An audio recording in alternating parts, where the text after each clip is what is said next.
In 1968, Bill McGowan is an independent business consultant specializing in turnarounds for small ailing businesses. He is approached by MCI, a company that wants to build a network of 5 microwave towers between Chicago and St. Louis for truckers to communicate with their headquarters. It's a $2 million investment worth about $18 million in today's money. The MCI owner has all the paperwork in place, but he's struggling to make a solid business case.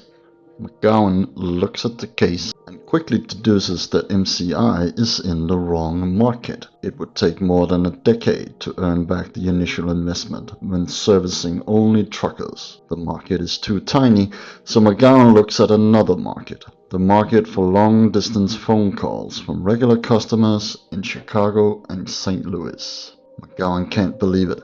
Servicing customers in the two cities instead of truckers, MCI would earn back the $2 million investment for the towers in less than 1 day. It's the opportunity of a lifetime, and McGowan decides to buy a stake in MCI for $50,000, or close to $500,000 in today's money. But there's a problem. In 1968 America, phone calls are the business of AT&T and only AT&T. Although AT&T had never been granted a formal monopoly from the regulators, it didn't matter, because AT&T had managed to capture the regulators so that every time competitors to AT&T arose, the regulators would promptly squash them on behalf of AT&T. McGowan knows this, but he is not deterred. He was a star student at Harvard, gregarious and hyper-analytical, with a gift for comprehending the rules of complex systems fast. To McGowan, nothing is impossible, and like any good consultant, he begins to read.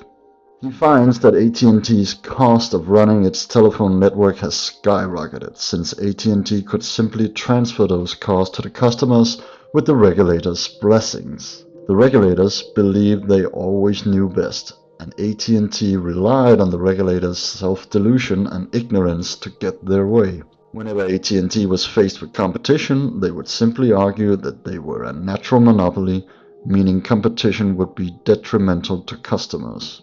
And regulators were, in effect, too stupid to question this. So McGowan hatched out a plan that would establish him as the leading regulatory affairs consultant of the 20th century. He would use AT&T's self-importance and their tradition of getting the regulators to quell competition against them. He would use the regulators' incompetence against them.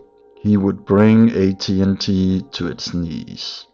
In Phase 1, McGowan would seek permission for establishing his network with the purpose of connecting phone calls between St. Louis and Chicago exclusively on the MCI network. He knew AT&T would try to fight it in technical terms to argue that the network would never work. But at the time, even blind teenagers knew more about the AT&T network than the AT&T engineers, so McGowan had no trouble in rebutting and even humiliating the AT&T engineers. The regulators approved McGowan's plan because McGowan focused on misleading AT&T and the regulators that his network would never pose a real threat to AT&T's business. It was the camel's toe under the tent, and it was crucial to the success of his next phase. In Phase 2, having obtained permission to build one network, there was no stopping McGowan from building more networks around the country. And once they were in place, McGowan proceeded to combine the networks, effectively establishing a nationwide long-distance telephone network not operated by AT&T. The regulators were shocked, but none more so than AT&T. The powerhouse company was infuriated and publicly proclaimed that they would do everything they could to run MCI out of business, regardless of what the regulators' opinion happened to be. McGowan noticed that only a few regulators were provoked by this blatant hybris, so McGowan decided to strategically target one of them, Bernie Strasberg. Strasberg was close to retirement and angered by AT&T's statements. McGowan wrote Strasberg an application for MCI to connect calls within AT&T's network instead of exclusively on MCI's own network. This was Phase 3 of McGowan's plan.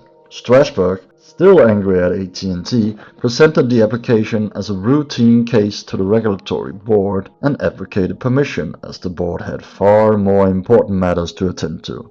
Strasbourg then resigned for permanent retirement. Now, MCI customers everywhere in the country could use AT&T's phones and local network to connect long-distance calls to MCI's network and then back to AT&T's local network to the intended caller on the other end.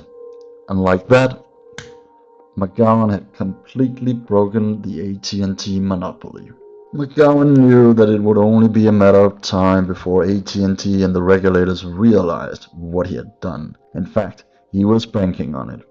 McGowan anticipated that the regulators would finally grant AT&T a formal monopoly on all phone calls and shut down MCI's operations. This was McGowan's final stage of his master plan, because granting AT&T a formal monopoly would require a formal process that would entail scrutiny from the public and lawmakers, a game McGowan knew he could control and win. McGowan grew MCI into the second largest telecommunication company in the United States. In 1997, MCI was sold for $34.7 billion. Given McGowan's initial $50,000 investment, it comes out to an average annual growth rate of a whopping 50%. Thank you for watching. Talk later.